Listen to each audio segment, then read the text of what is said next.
Thank you, everybody, for coming out on this chilly evening. We have two very special guests. First up, we have the director and Oscar-winning film editor, William Goldenberg. And also we have screenwriter and associate producer, John Hindman. This film has had kind of a long road to reaching fruition. The book that Anthony wrote that it's based on is about 12 years ago, I believe, that he wrote it. Right after he won the national championship in 2011, he wrote the book, yeah. So it's 12, 13 years, yeah.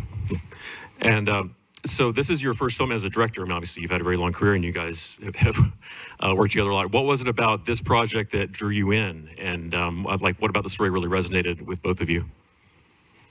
Well, I was looking for something to direct. I've been an editor my whole career, but at a certain point, maybe around 10 or 12 years ago, actually right around when I did Argo, I felt like I wanted to try directing, and I'd worked with so many amazing directors and learned so much from all of them that I wanted to sort of try and tell a story on my own, and I realized that it was impossible to be a full-time editor and look for material at the same time, which is a pretty much full-time job on its own. So luckily, one of our producers, David Crockett, was attached to this film and came to me and see if I was interested. And it was one of those stories where you think, how did I not know about this?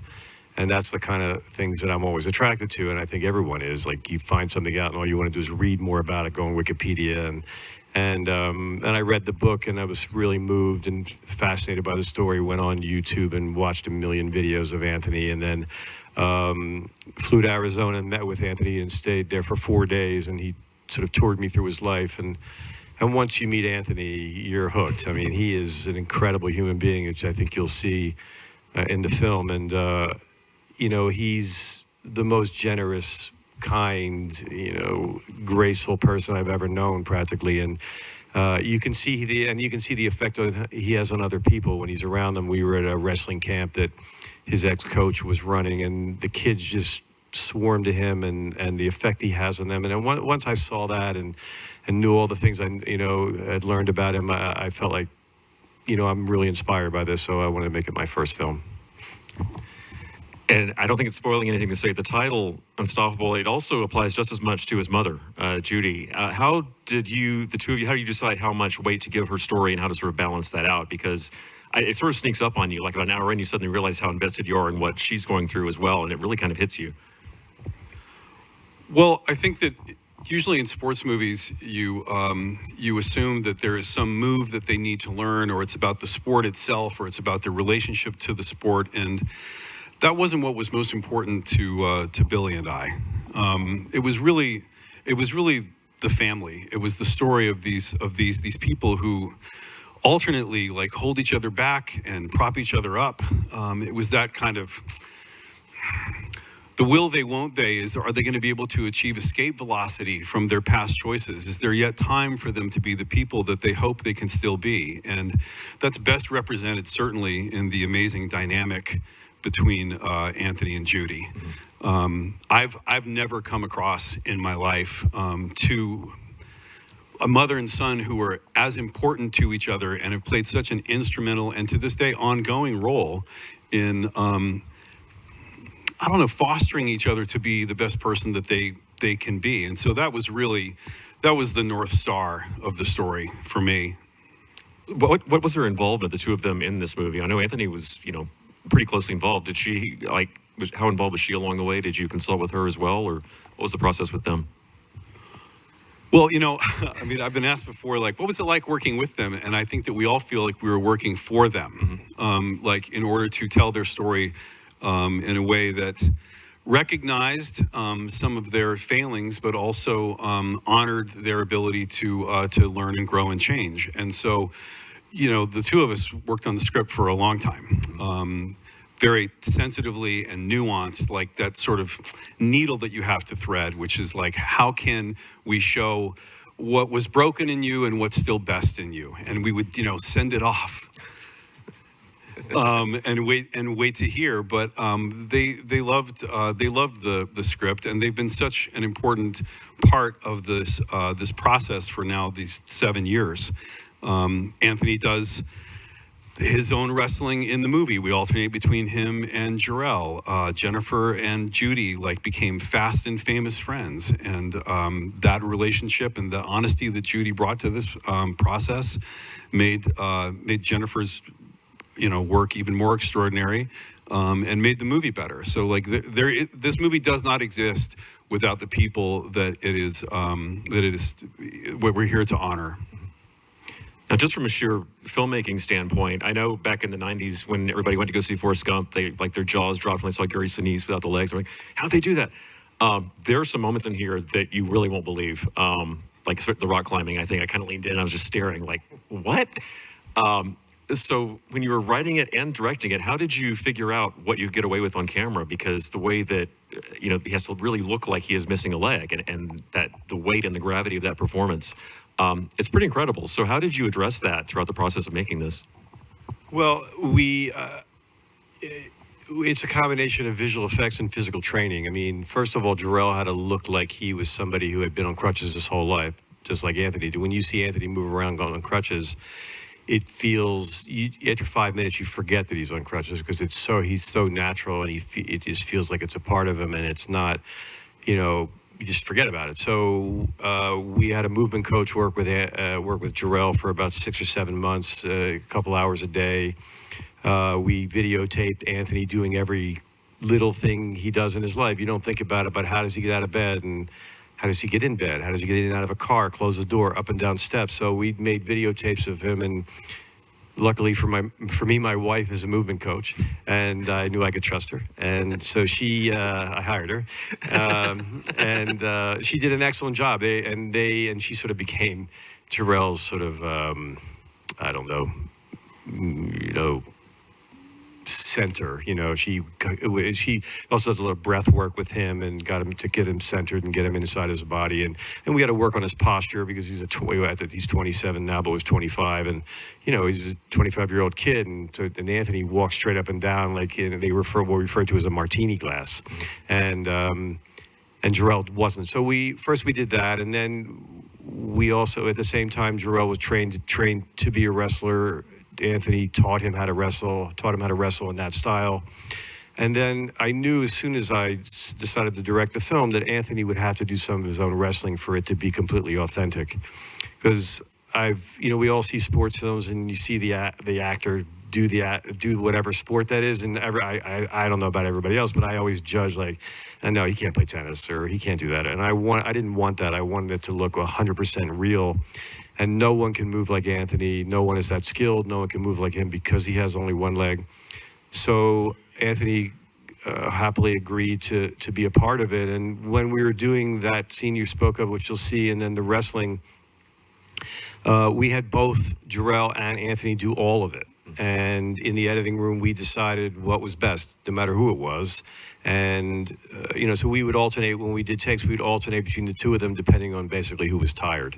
And then I would always put Anthony first because it would get Jarrell, he'd see Anthony do it and it would get his competitive juices flowing. You'd see Anthony do something and he would get no, I got to do as well, or try and do as well as him. So it got Jarrell psyched up. But, and then, through the world of visual effects, like you mentioned, these are more complicated than Lieutenant Dan because Anthony doesn't have a right hip at all. And so not only did we have to remove his leg digitally, but we also had to create CG computer-generated cloth for his wrestling singlet or pants, depending on what he was wearing. So that made it more complicated.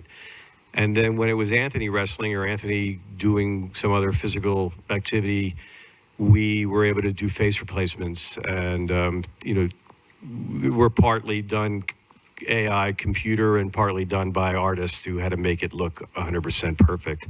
And the result was actually far better than I ever expected it to be. So I think it came out pretty seamless. I'd say it's very seamless. The cast in this film is really remarkable, but obviously it's, Jarrell and Jennifer Lopez are kind of the heart of it.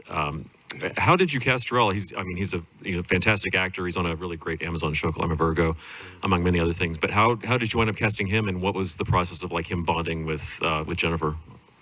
I saw When They See Us, which was a mini-series about the Central Park Five that Ava DuVernay directed, for which Jarrell won an Emmy. And once I saw that, it was a no-brainer. I mean, I just said he's spectacular in that show, and I saw everything in his performance, in all the depth of his ability as an actor. I knew that he would be perfect. And then he met Anthony, went to Arizona, slept on Anthony's couch for a bunch of days, and they just bonded. They're like, I mean, the whole family and our family, they were all like, you know, it really does feel like one big family, but they really bonded.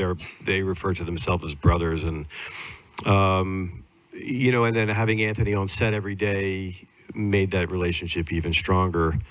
But it was like I said, I was looking around, and there were a few people who were thinking about. Once I saw that, I was like, if he'll do it, you know, that's who I want.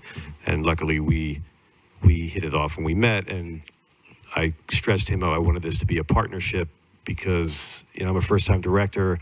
You know, I'll need your help. You'll need my help. Let's do this together, as opposed to me sort of being the hammer and him being the nail. You know, I just thought it would be. I find that as an editor, I do my best work when it's a collaboration and not like a dictatorship. So I tried to operate that way. Well, speaking of collaborations, when we were about to come on stage, you know, you said that it was really cool, the two of you together here on stage. I mean, how long have you two professionally known each other, and what's your working relationship like, including on this film? You know, the producers, Andy Fraser and David Crockett, had been going after the story for a couple of years, and they wisely reached out to Billy, knowing that he wanted to direct, and to just infuse maybe some new energy into it. And Billy picked me to write this, and that was 7 years ago this past August. Yeah, so, and, you know, isn't one moment of this film that, due to Billy's generosity and the fact that I'm helpful probably 15% of the time, that we haven't been buddies on. You know, like we blocked out the movie in his house for 6 weeks, just in pre-production, just to be excited that it was maybe going to happen. If I may, and I've said this to you already, so I've never written for anyone who gives better notes than an Academy Award winning editor. Like, not only knowing like what needs to change, but knowing when to stop, knowing when something's fine for now. My favorite note from Billy was there'd be like a line that he thought, you know, maybe could be different. He's like, could it just be better? And I'm like, yes, I can do that. I can make it better. That's such a great note. But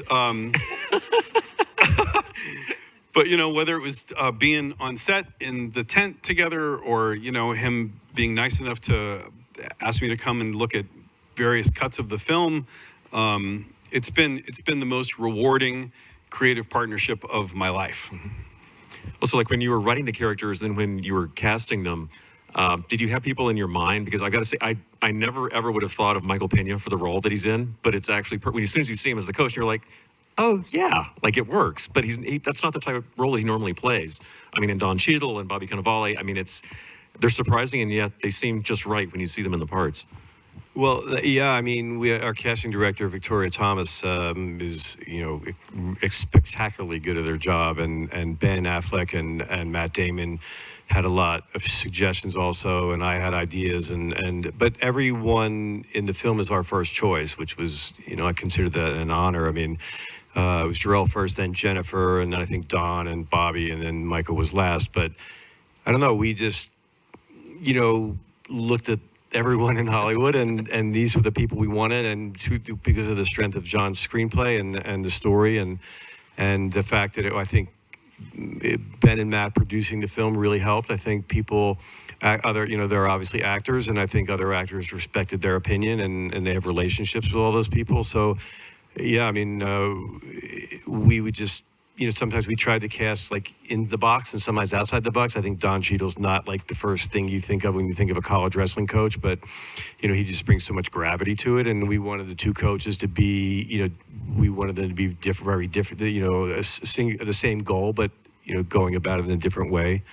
So, yeah, we were, you know, I'm sure other first-time directors feel like it was unfair to me to have this cast, you know, because they made me look better every day, and they had all had incredible suggestions on set in pre-production, and so much of their ideas, so many of their ideas actually worked its way into the film. And John was speaking earlier about Jennifer and Judy's relationship.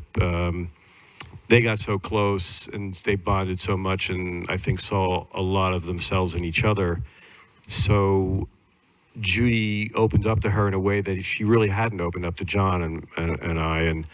And there are many things, whether it just be a gesture or a look or the way Judy touches Anthony's face and certain stories that Judy told Jennifer that we put into the film with her permission that, just enriched the already really, really great screenplay. So what was it like when they finally saw the finished film? Because there's some pretty raw personal stuff in a few moments in there. So when Anthony and Judy, when they saw the final cut, what was their reaction to it?